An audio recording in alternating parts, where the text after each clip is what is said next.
Ces images ont été enregistrées la veille de l'attentat. Le 23 mai 2014 à 15h32, un homme en costume cravate visite le musée juif de Bruxelles. Image exclusive de la RTBF. Oui, Mehdi Nemmouche aurait bien effectué des repérages au musée juif de Bruxelles. La physionomie de l'homme leur rappelle celle du tireur qui abattra 4 personnes dans le musée le lendemain. Après plusieurs analyses, les experts concluent à une correspondance.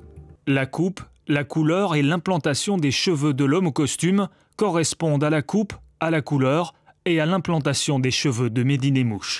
Justin Trudeau est rattrapé par l'actualité alors que le Canada confirme une 3e détention en Chine.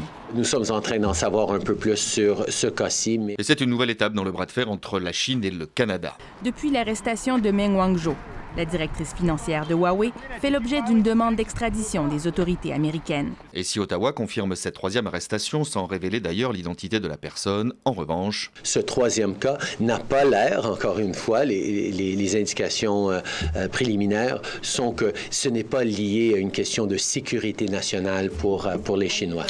L'Europe déclare la guerre au plastique, fini les pailles, les gobelets, les touillettes, les couverts en polystyrène. Terminé donc à partir de 2021, la Suisse compte-t-elle, ou plutôt peut-elle emboîter le pas de Bruxelles? Les pailles, la ville de Neuchâtel veut les interdire, mais fait face à la législation fédérale. Comme quoi, quand on veut, on peut, avec plusieurs pays qui sont concernés. Et puis c'est vrai que pour faire le constat au niveau de notre pays ou de notre canton, on a de la peine à se fédérer au niveau de ce thème, mais il y a un scepticisme et on n'y arrive pas au niveau de notre législation, au niveau de notre pays. Des gilets jaunes à Vimoutier dans l'Orne, on ne connaît pas. Dans ce village de 3000 habitants, aucun barrage depuis le début du mouvement. Et monsieur le maire ne comprend pas pourquoi, car ici comme ailleurs, on a toutes les raisons d'être en colère. Avec le nombre de personnes âgées, le nombre de gens qui sont aux minima sociaux, je peux vous assurer qu'il y avait des raisons pour qu'il y ait des gilets jaunes à Vimoutier. Ça ne s'est pas produit. C'est pas plus mal malgré tout pour la vie de tout le monde.